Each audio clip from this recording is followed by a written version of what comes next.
নমস্কার বন্ধুরা, সবাই কেমন আছেন? আমি তো ভালো আছি। আজ তো একাদশী, আর সবাইকে বিজয়া একাদশীর অনেক অনেক শুভেচ্ছা।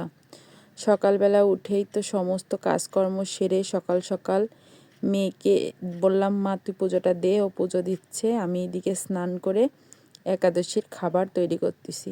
আমার মেয়েও খুব সুন্দরভাবে পুজো দিতে পারে, ওকেও আমি সব কিছু শিখিয়েছি। পরে ওর পুজো দেওয়া হয়ে গেলে ওর বাবাকে ফল, তারপরে হচ্ছে সাবু মাখা, দই, এইগুলো দিয়ে দোকানে যাওয়ার আগে খাবার দিয়ে দিলাম।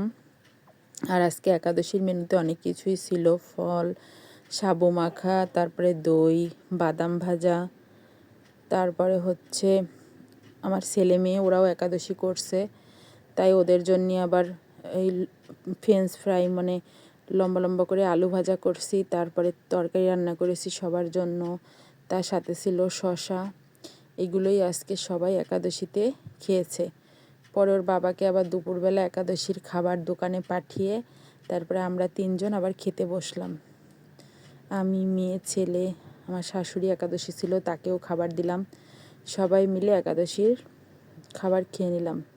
একাদশীর দিন আমরা বেশিরভাগ এই 5 জনই একাদশী থাকি। আমার শাশুড়ি, আমরা 4 জন। আমার শ্বশুর আবার একটু অসুস্থ, উনি থাকে না। পরে সবাইকে খাবার টাবার দিয়ে পরে শেষে আমি খেয়ে নিলাম।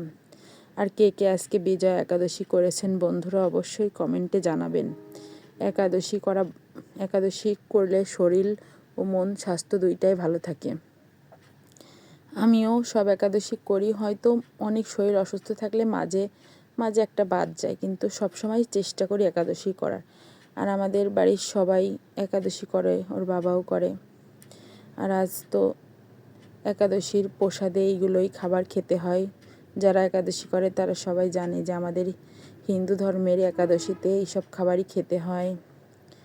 আর কে কে একাদশী করেছেন বন্ধুরা, অবশ্যই কমেন্টে জানাবেন। সবাইকে বিজয়া একাদশীর অনেক অনেক শুভেচ্ছা। ভিডিওটি ভালো লাগলে অবশ্যই কমেন্ট করবেন, লাইক করবেন, শেয়ার করবেন, আর পেজটিকে ফলো দিয়ে আমার পাশে থাকবেন। সবাইকে অনেক অনেক ধন্যবাদ ভিডিওটি দেখার জন্য। আর ভগবানের কাছে আশীর্বাদ করবেন অবশ্যই। ধন্যবাদ সবাই।